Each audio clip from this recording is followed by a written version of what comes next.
What is it that people are seeing? Is it a man? An animal? A myth? Or something else? Are they delusional? Are they lying? Some are pastors. Some are law enforcement. Some are military. If they are delusional liars, why do we trust them to lead us to God? To put people in jail and to protect our way of life? Why are their words and actions good enough for that? But when it comes to experiencing something out of the ordinary, something fascinating, something possibly terrifying, they become a fool, a joke, an idiot. Not here. We are the Big Dog T2B. Welcome to the show.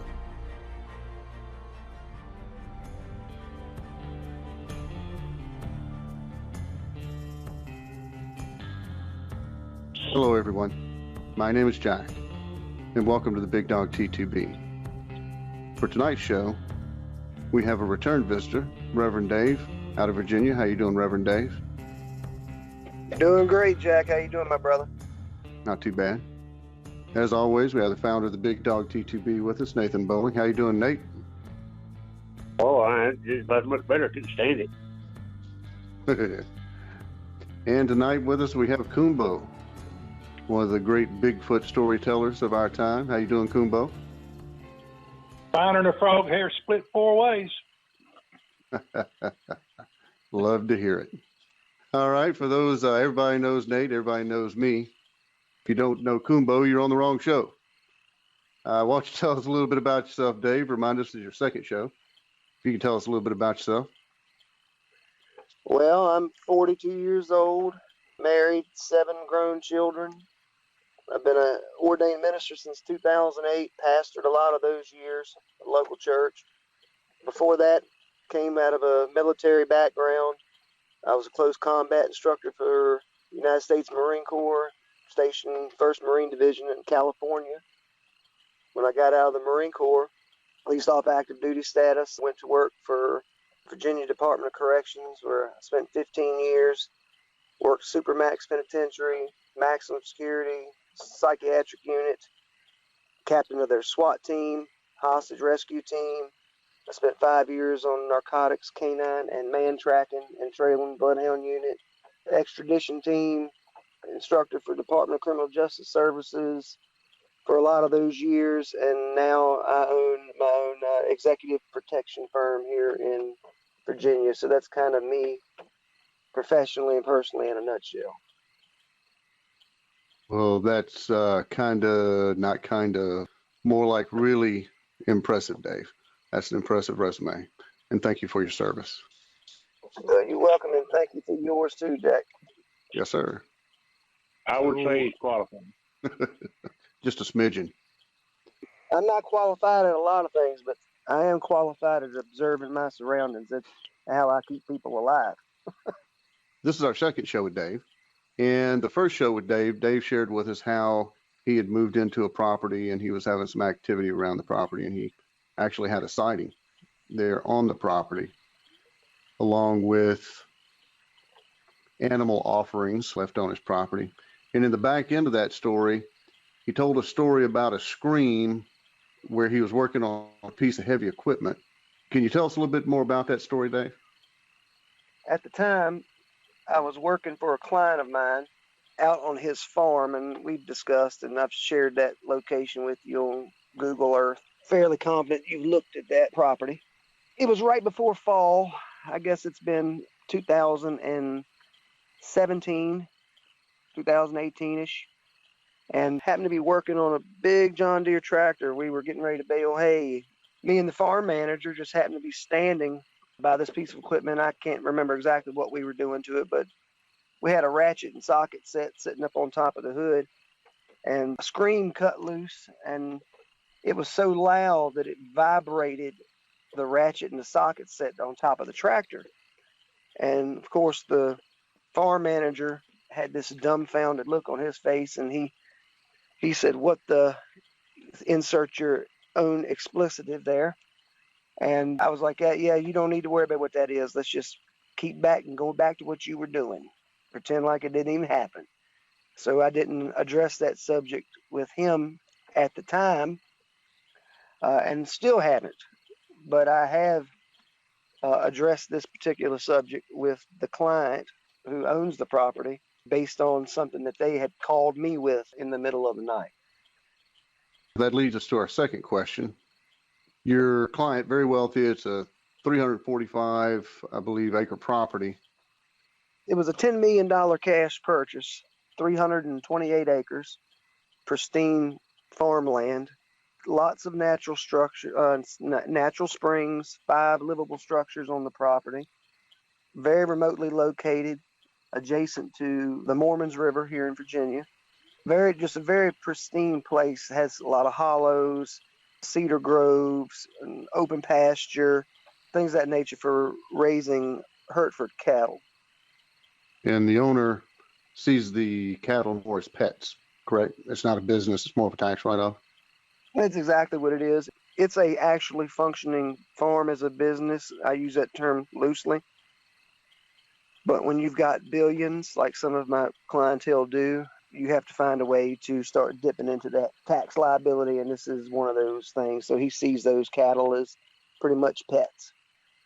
So seeing the cattle as pets, what was the first thing that the owner brought to your attention to that he asked you to look into? Well, he didn't bring it to my attention other than just everyday farm business, but we had started losing a lot of calves on the farm, calves that should not have been lost under normal circumstances. But we had a previous farm manager that had not separated the cattle in season, and we started having some calves being born in the winter instead of the spring and summer. So those calves started turning up missing at a fairly alarming rate. Is there any chance that theft was involved? Well, of course, that was my doing what I do. That was my initial inclination, was that we had some poaching going on. But I did a few night investigations, and that didn't seem to be the case. The facts just didn't bear that out. You and I have talked about some of the particulars of that. Can you tell me a little bit about some of the spots you found where calves had gone missing? Well, the calves were found missing all over the property. There really wasn't any isolated points.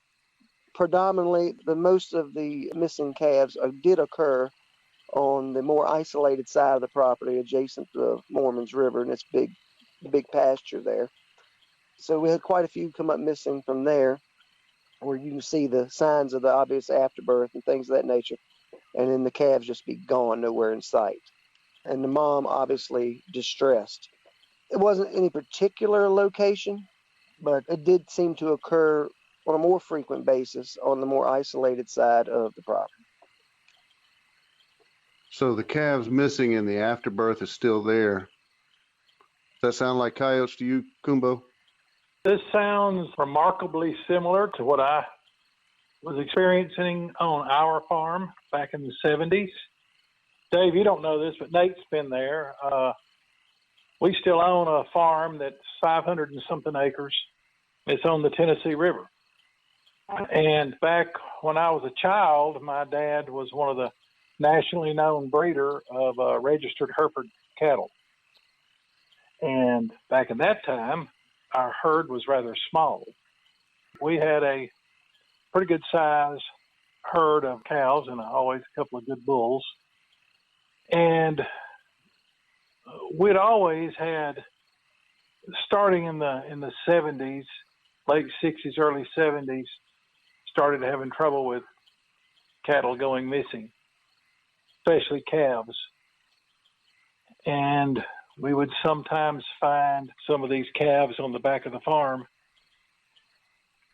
At the time, we didn't realize what we were looking at, depending on the time of the year, sometimes they would just be torn open and some of the internal organs gone out of them. Other times turned out, once we got to looking at things more critically, during the wintertime, there would actually be pieces of them torn off, limbs and stuff. Took us a long time to put two and two together. Of course, during a lot of that time, I was, senior in high school, and I was interested in anything but the cattle on the farm because we'd moved off of the farm into town by then. And as soon as I got out of high school, I was gone to college. And however, when I got out of college in 1978, moved back out on the farm, I started becoming much more aware of what was going on out there. And these things, exactly like Dave was describing, are exactly what led to me having the first close-up encounter with a Bigfoot as an adult and our young adult, whereas we knew the cattle were disappearing off the back of the farm, and sometimes we wouldn't find any remains of the calf. The calf would just disappear. We even had some pretty good sized calves disappear. I'm talking about some that were, 300, 400, 500 pounds. A lot of times we would find just the afterpart. So it got to the point, our farm manager used to sit out there at night watching on part of the farm, but he wouldn't go all the way over to the back because he had had some kind of an encounter that scared him half to death. And I'm not going to tell the whole story, but we had an incident where we were looking for a registered cow that we still owned, that we had purchased, and she'd already been bred by a good bull before we bought her, and she was due to calve, and she disappeared over on the back of the farm. So we were over there during the middle of the night looking for her because we knew she was due to calve, and we finally found her back over next to the river down in a deep hollow. We heard her bawling.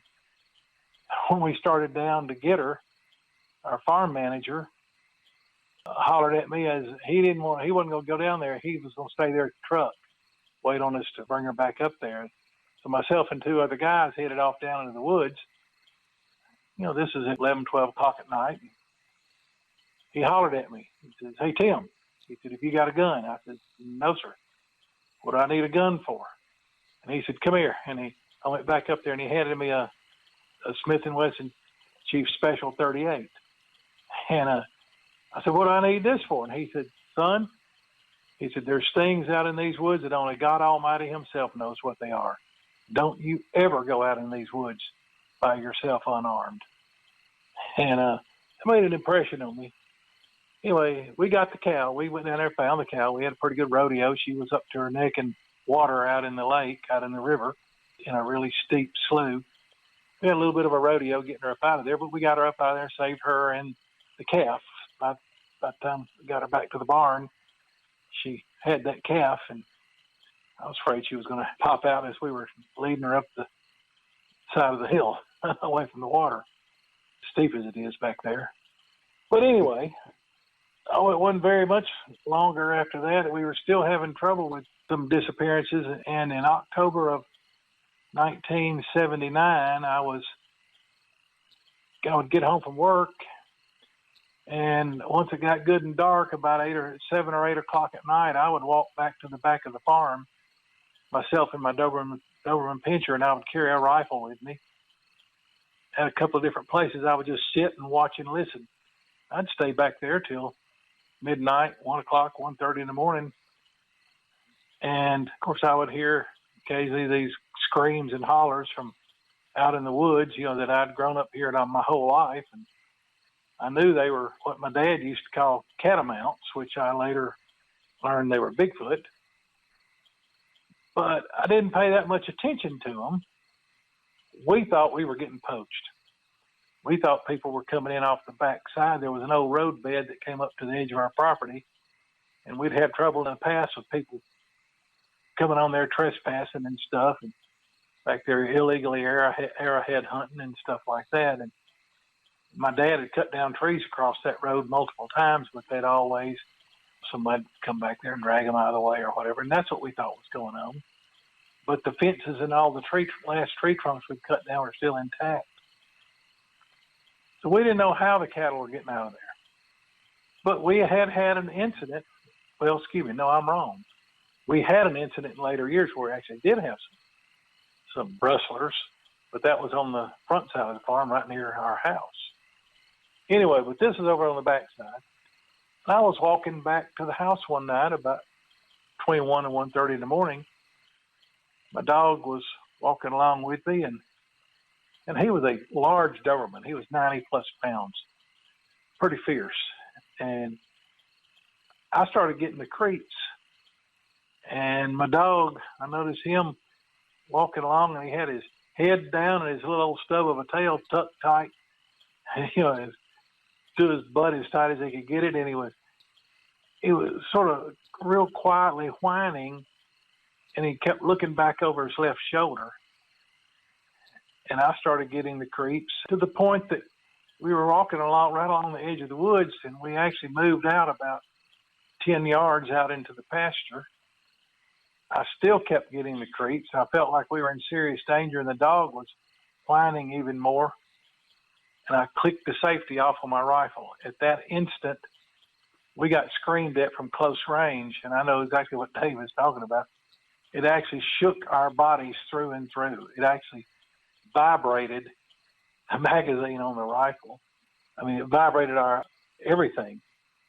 And it was a gut reaction. I mean, I couldn't help myself. I just busted out running out towards the middle of the field away from those woods.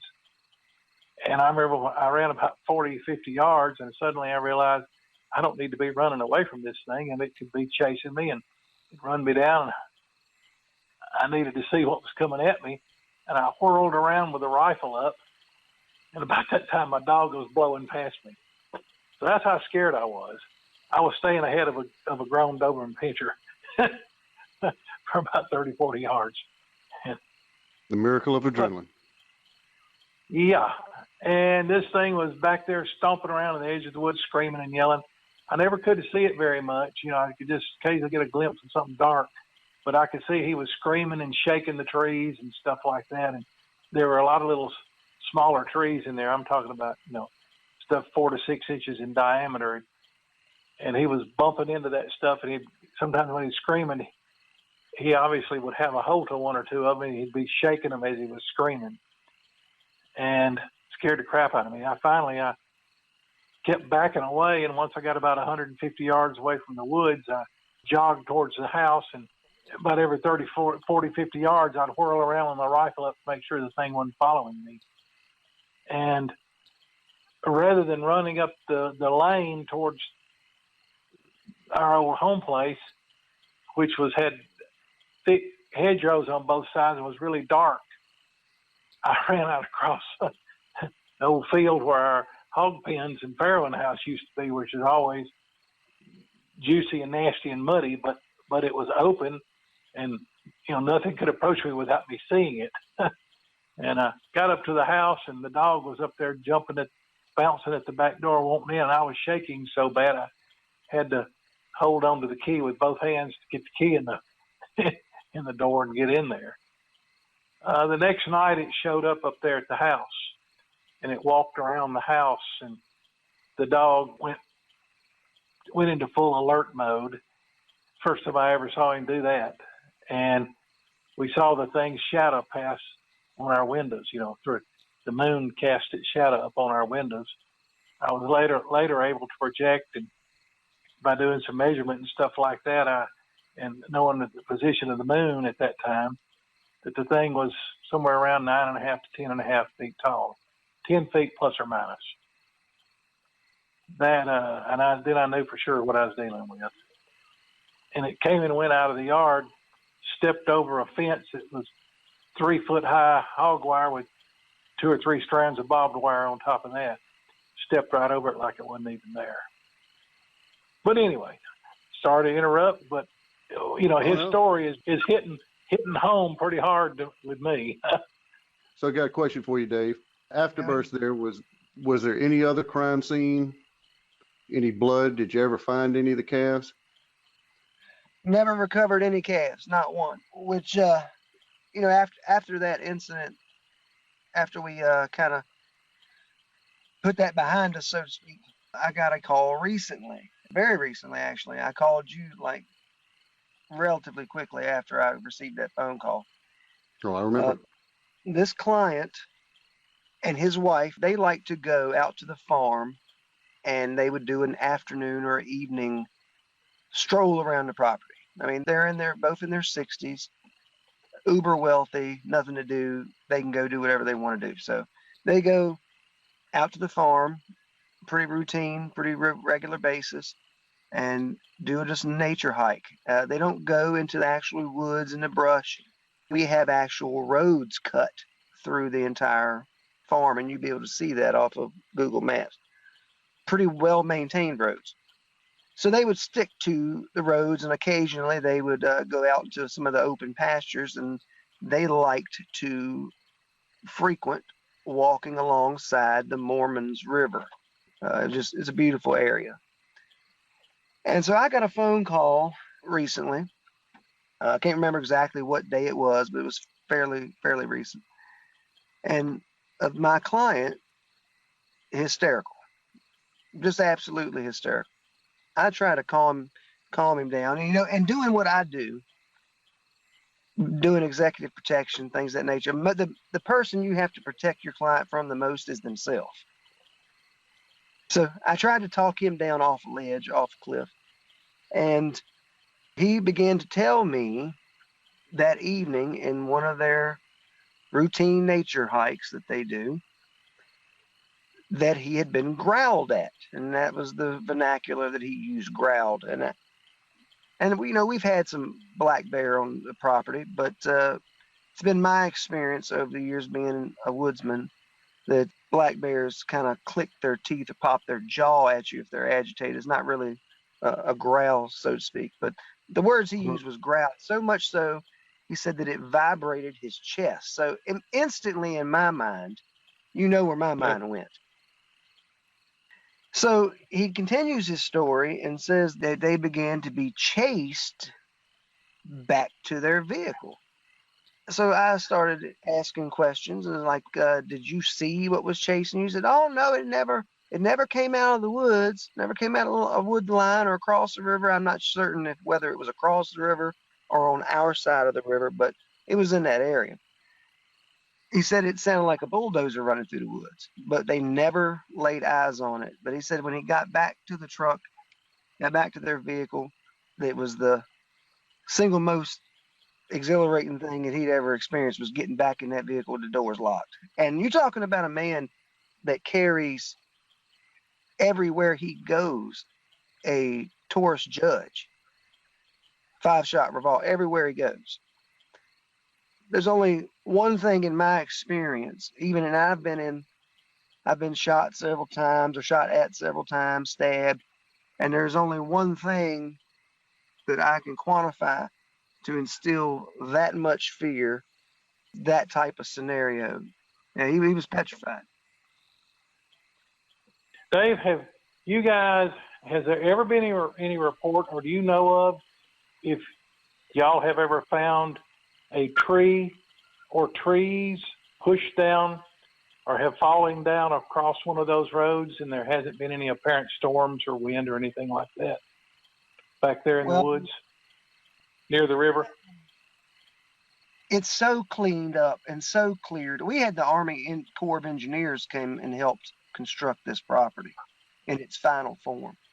So there's really no place for a tree unless it is pushed down elsewhere and dragged to that location to be placed across the road. So no, we haven't had that.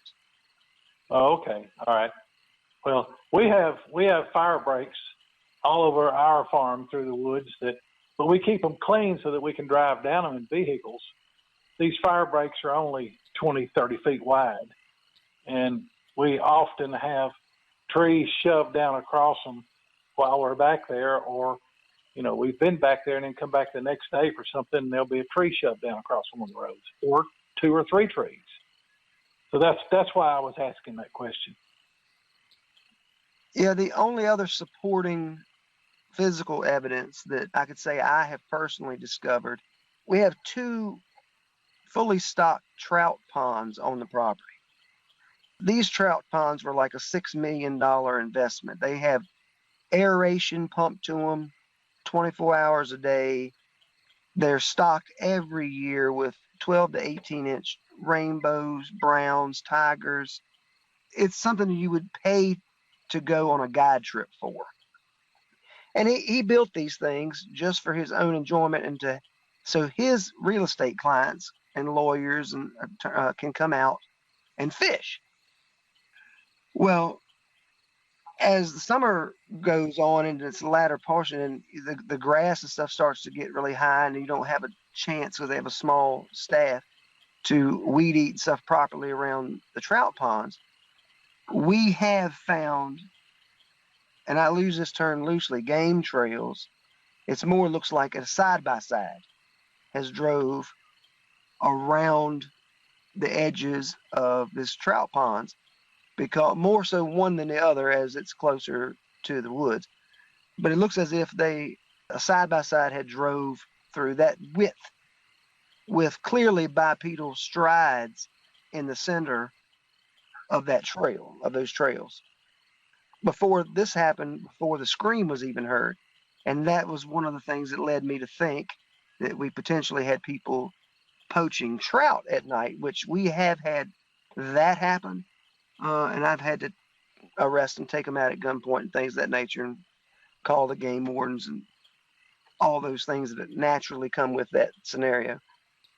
But these trails, these strides, these steps, having come out of the man tracking or man trailing unit for years, working on escaped fugitives, missing Alzheimer's patients, missing children, I know a little something about the way a human being moves, and this was not indicative of that. So looking at the property from Google, Dave, it looks like it's got a lot of, I call them a dry wash, creek that's dry unless it rains or certain times of the year. And it also looks like there are fence rows, and 5-10 feet either side of the fence row has grown up a little bit. And those being a way to traverse the property and not be in plain sight. Have you stepped into any of those as choke points, funnel points, and seen if you can see anything there as far as sign goes? I have not investigated any of that any further. Now that I'm in a different role for this particular client, my going to the farm is limited to me going out there trout fishing when I want to. I don't have a reason to go anymore, just by nature of what I do for them now. Dave, on these trackways that you have found around the trout ponds and stuff, were you able to determine the stride, from the heel of one track to the heel of the next one, roughly?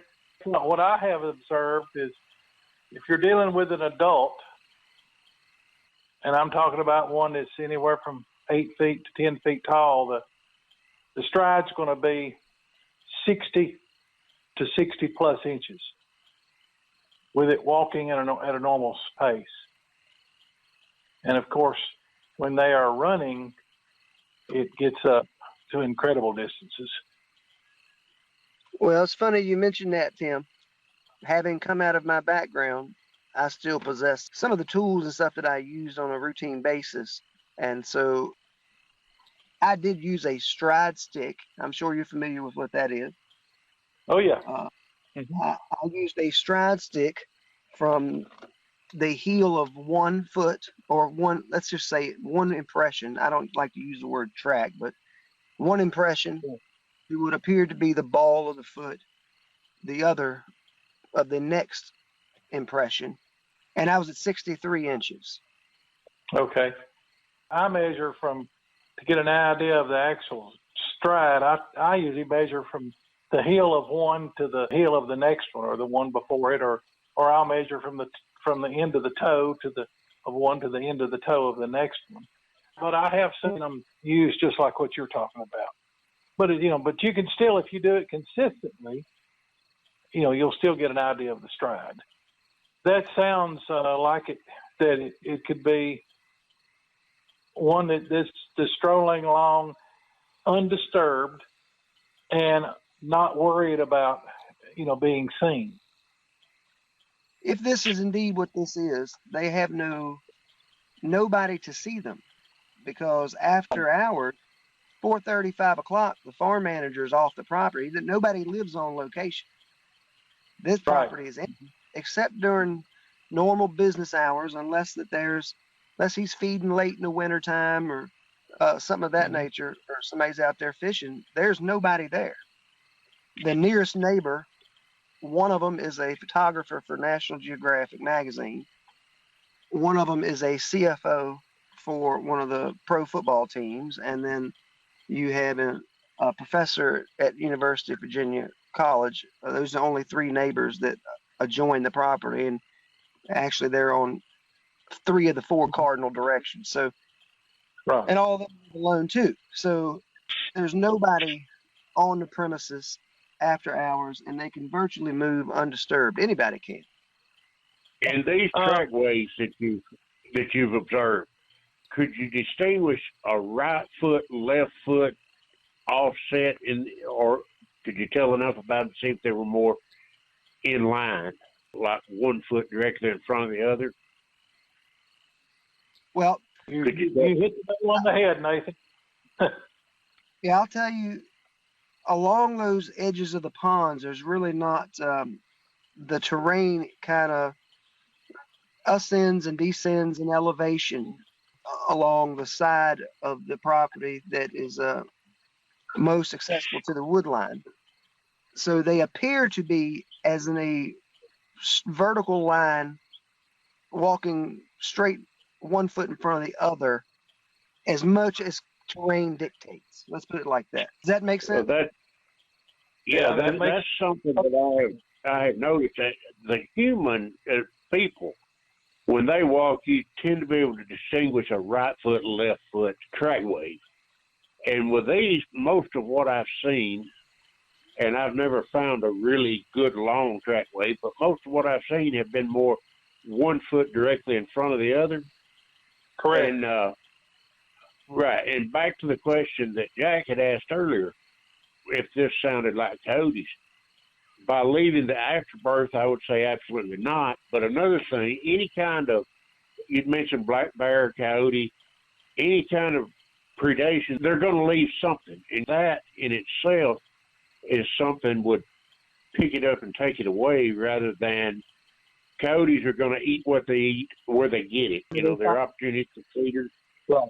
And you're going to see evidence of where they fed.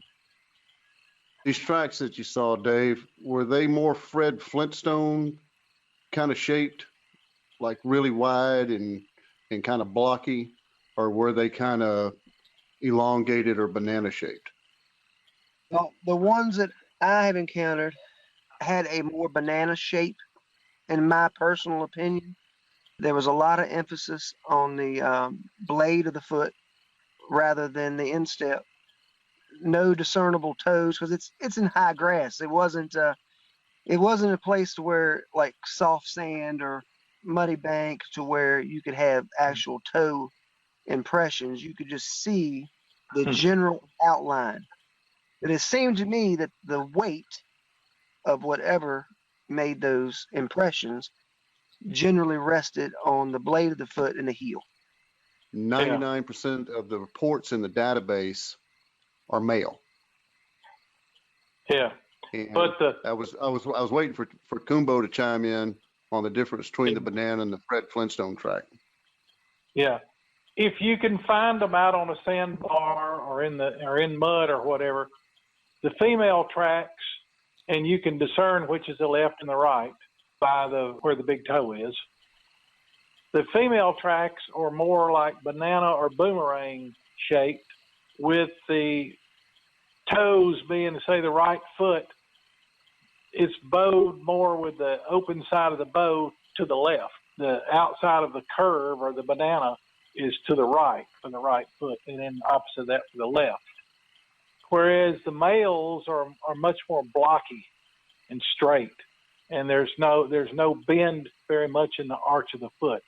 the female carries her weight on the outside of her foot much more. I was told that years ago. I'm talking about back in the early 70s by a guy who was a rural mail carrier, and he used to find the tracks a lot along a creek where he lived. And he used to talk about that the females left those banana-shaped or boomerang-shaped tracks. And back then, I'm just a dumbass teenager, and I'm thinking, yeah. Well, I knew all about boogers, and I was trying to learn about them, but he was telling me stuff that I just couldn't comprehend at the time. But I found that that's the truth. And interesting thing, the females along sandbars and creeks and things like that, we find a lot of female tracks. I have found, like when we were out in Oklahoma a couple of years ago, we found out on a sandbar in a creek a lot of female tracks, a lot of little young tracks, small tracks, and juvie tracks, and piles of mussel shells. And we've found piles of, back in the edge of the woods and stuff, and at the base of trees, piles of fish bones and scales and such as that, ate the fish that they've caught. The females seem to hang more towards the water in ponds and creeks than the males. I would speculate that it's the same scenario here. These trout ponds, I mean, the trout come literally 6 inches from the bank, and you're talking about, I have personally caught trout out of there over 11, 12 pounds. That's an average size for these two particular ponds. So it's a very accessible, free food source. So they are certainly opportunists, and they will certainly take advantage of stuff like that. They'll also take advantage of, if around a cattle operation, if you've got lick wheels out there or sweet feed troughs or anything like that, they'll hit those pretty heavy. That's what I should say.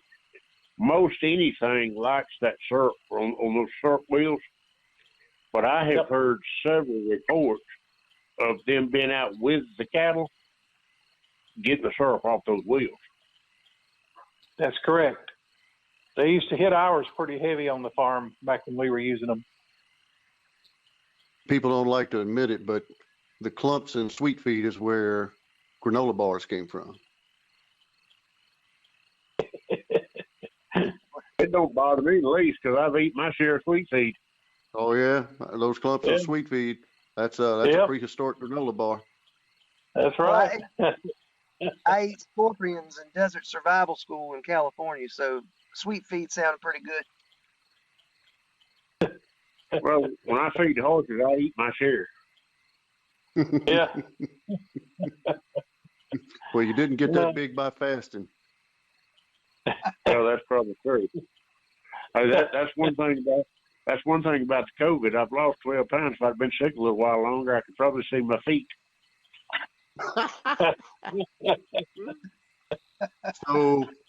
So Dave has invited me up, and this time I'm actually going to make it. I told him I was coming down. I was in Maryland last time. I've moved down with Nate and Coonbo in Alabama now. But I'll be coming up probably the first week in November to go out to the property and camp there and see what's going on. And I'm not a believer. I haven't had that visual sighting. I haven't had that full on, watch it breathe, watch it blink, watch it, take a step, move, take a dump, whatever. And I really want to know that I'm not crazy. So driving the 8 hours from me to Dave's to have some relief on my fear of insanity is very doable to me. And Dave has made that invitation open to the two of you if either one of you would like to go. Yeah, I think you can probably count me in. Yeah, I knew as soon as he said something about trot fishing, Coonbo will be all over it. Like a duck on a June bug. Depending on my work schedule, I don't see a problem with it. I'm a little bit at their mercy, but get a little closer to time. I've got some vacation and got some of it scheduled in November, so I can probably move that around some. Cool. Like I told Jack, you all can come up anytime you want. Just give me a notice so I can let the client know. And I got a key to the gates. We can go out there and have free reign of the place. We got side by sides already out there. It'll be fun. Even if you don't see anything, it'll be fun. We'll catch some trout there, Coonbo. Oh yeah. Are there deer on the property? There's so many deer, and huge, and some huge bucks. I mean, huge bucks. Do they ever find dead deer on the property? I've never so much found as much as an antler. Huh. Okay. We used to find, of course, I'm not living out there anymore like I used to, but when I was living on the farm, I used to find a fair amount of dead deer back on the back of the farm there in the woods. And the thing I noticed after a while, that most of the ones I would find, they would all be laying on their right side with their head pointed south and their legs pointed east. And, there's some other, very specific details to what was done to the bodies of these deer that were like that. And that's something I'd like to discuss with you at another time. I would speculate that you have seen the abdomen incised and the entrails removed and nothing else removed.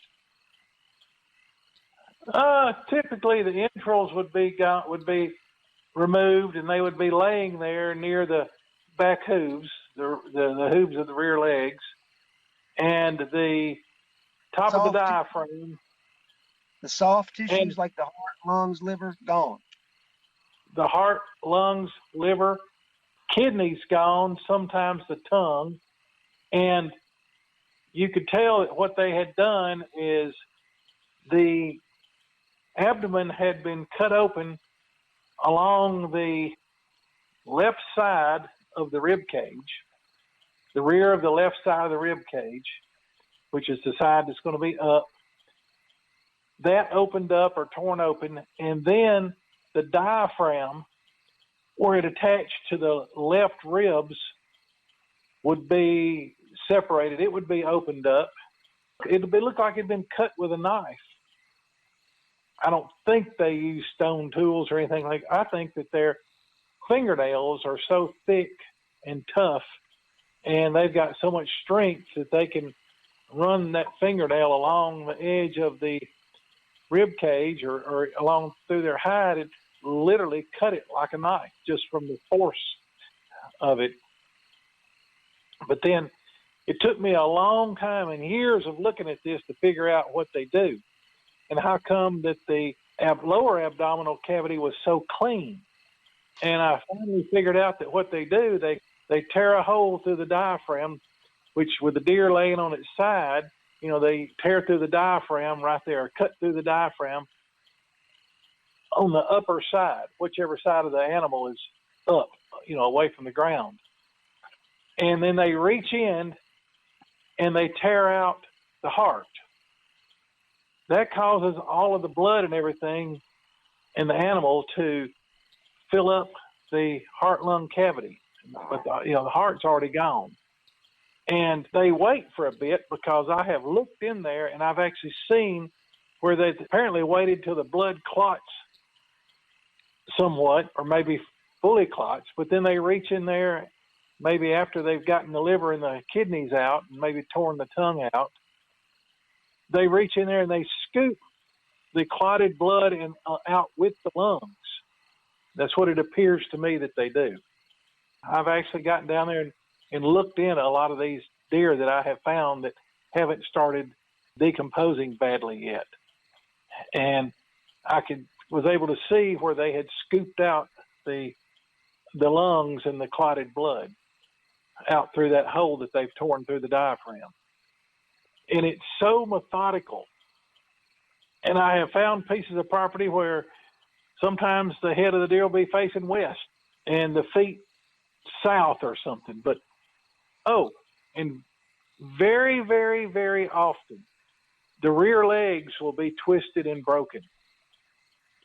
And sometimes the two of them will be twisted together and both legs broken.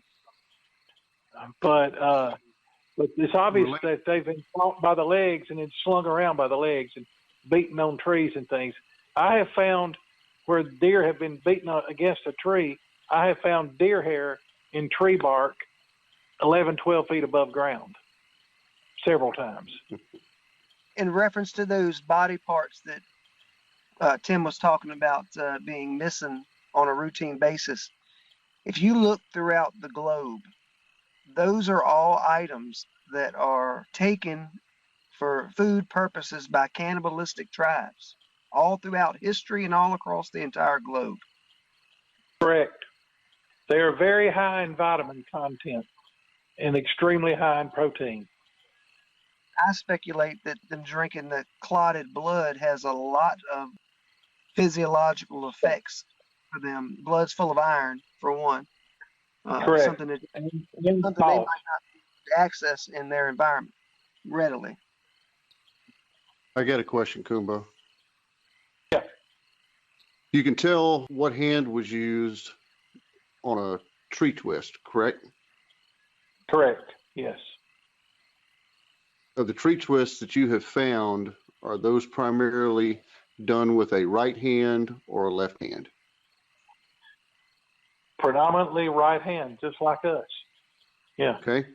So if the animal is laying on its right side and you need to reach into the chest cavity and you are dominant right hand, what hand are you using?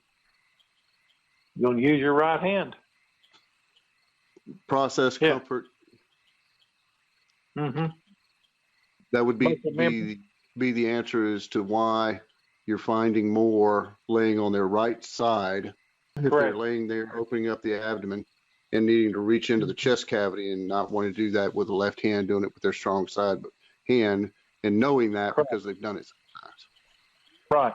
Plus, you got to realize, all right, think about it. If you were going to do this, you get down on a knee and you hold the deer down, hold it in place with your left hand, and then you use your fingernails or whatever, or if they're using some kind of a stone tool, which I doubt very, very seriously. But whatever they use to tear through the deer hide and then cut through the diaphragm, they're going to be doing it with their right hand while they hold the deer in place with their left.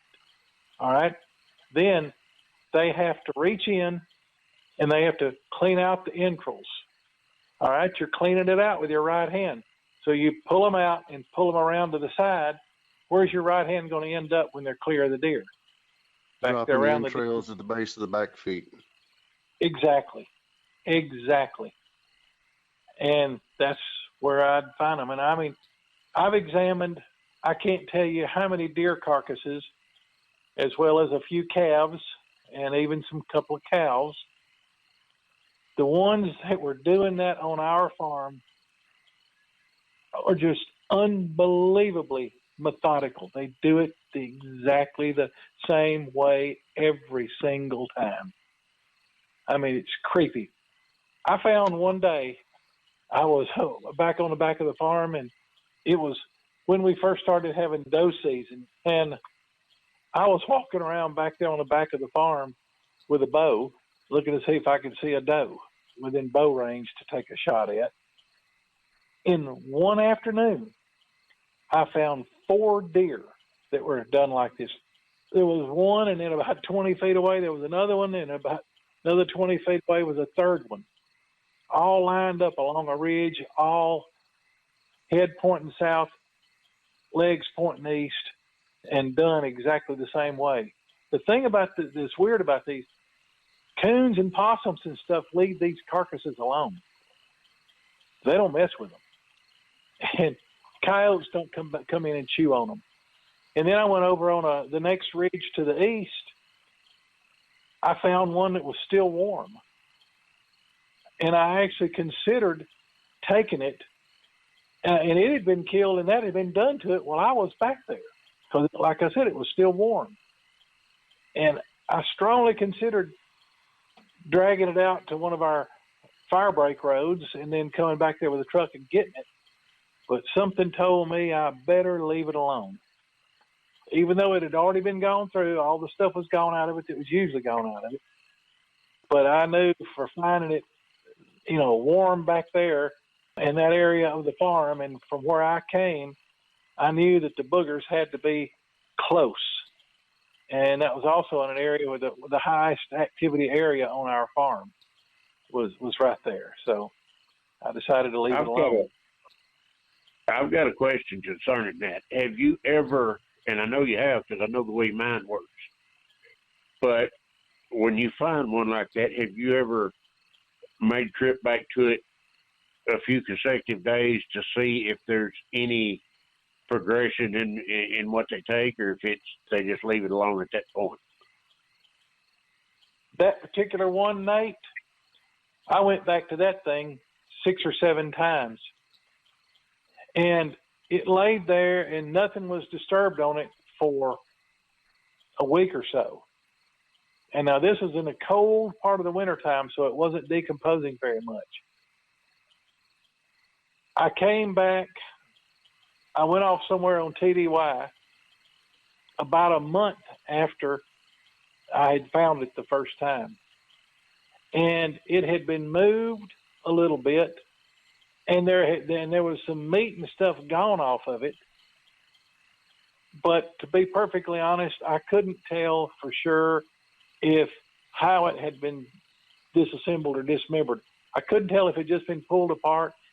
But I looked at it very critically to see if coyotes had a hold of it, because coyotes were just beginning to show up out there then.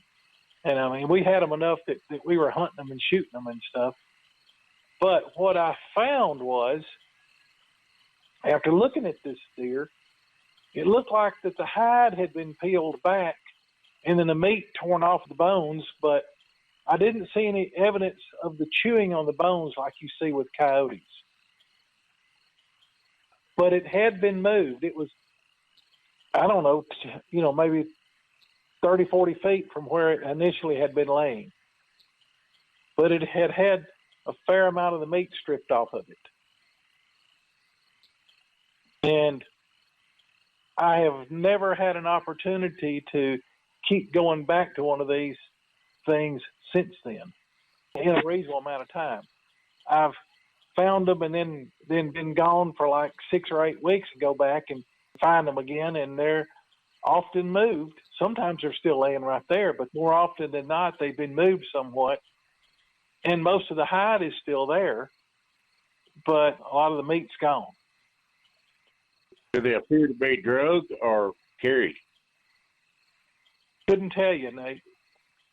Canine attacks, let's just say hypothetically, not to butt in, but it's been my experience in years of working with canines. So when they bite down on a towel or an object, a rope, you'll see them, especially if this object is attached to somebody who's pulling it, or the object that they've latched onto is heavier than their body mass. You will see the puncture marks in the skin, in the hide, because what a dog will do is they'll get down on their haunches and they'll start yanking backwards, trying to back up like they're backing up in an aggressive posture, and they'll be pulling at that item. So when you find these things, these carcasses and things that have no evidence of that, then that completely rules out predation from the canine species, in my opinion. Would y'all agree with that? I agree with you. I have 3 German Shepherds now. There hasn't been a time in the last 20 plus years that I haven't had at least one German Shepherd. And I know exactly what you're talking about. I had a German Shepherd, a great old big one, that a number of years ago, that I don't know how many deer he killed, but I saw the dog kill 4 deer. It was pretty wild, and I've seen them get a hold of things like just exactly what you're saying, and they square off. If 2 of them got a hold of the same thing, I've seen them get a hold of groundhogs and stuff like that, and just, one will have hold of one end, one will have hold of the other, and they set their feet and they just jerk and jerk and jerk and until something tears loose. Yep. It's and when you're talking about pack animals, pack feeding, the alphas will come into the carcass and they'll kind of rule over the carcass, and the subordinates will come in and grab a hold of something, normally at the edge of the vision of the alphas, and try and snatch that out, and then they'll run, usually no less than probably 30 yards, to get away to try and be safe and feed on it. So another thing about spotting something that's pack feeding is you've got a carcass, and then on an arc, like I said, usually no less than 30 yards or so out away from the carcass, you'll find other bone, other hide, other sign of feeding.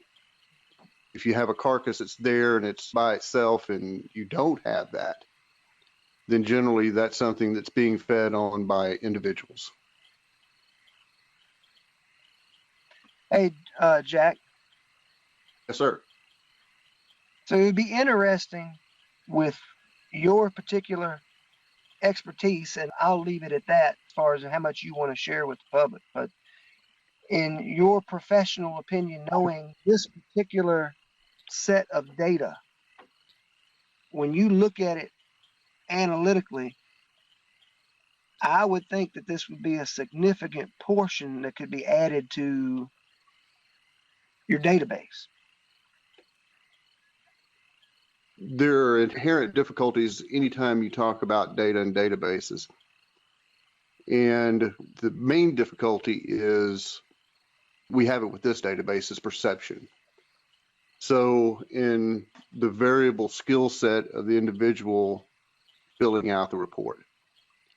And at one point I had tried to make the questionnaire into a tree so that when you answered yes or no to certain questions, it took you down a different road where you didn't have to answer as many questions, or it asked you more specific questions about something.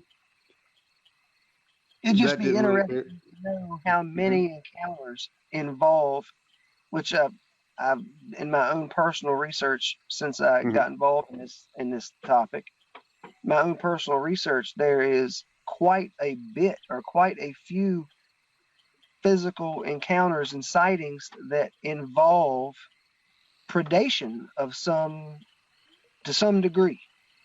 And I'm sure the other gentlemen on the call will attest to that they have heard and or seen such behavior over their lifetime. We do have a couple of minor questions about that as far as observations go, aren't direct sighting related. So that is there, and I could go back and pull the data up and give you a little bit of information about that. The one thing that I wish that I had added, which trends at a rate if you pay close attention, is how many people, regular people, have their first sighting, their first encounter associated with a significant trauma in their life. A death in the family, a divorce, things like that, a significant trauma. It is listening to different podcasts and reading some of the reports in the database. It trends in a way that I wish I had added that to the database, but we've got so many data samples now. Adding that at this point would be a lot of math. I'm trying to weigh out whether or not that would be useful. And that takes us down into a road. If these things can sense that, or can sense things about humans, and dogs do these things. I train dogs, and your dog knowing that you had a bad day when you don't say anything, walk any differently, talk differently, carry yourself any differently. It could be a different version of that, but is there something else? Is there some other connection, ability, and what some people call the woo road and the Nephilim? And Dave, you're a reverend, and I know that this is kind of your wheelhouse and that you've done significant study on it. I know that Coonbo's done a lot of significant study on it. You guys want to compare notes on any of that stuff? I'd be happy to. I can give you my general thoughts on the matter. Unless Tim wants to go first. You good with me starting there, Tim? Yeah, you go ahead.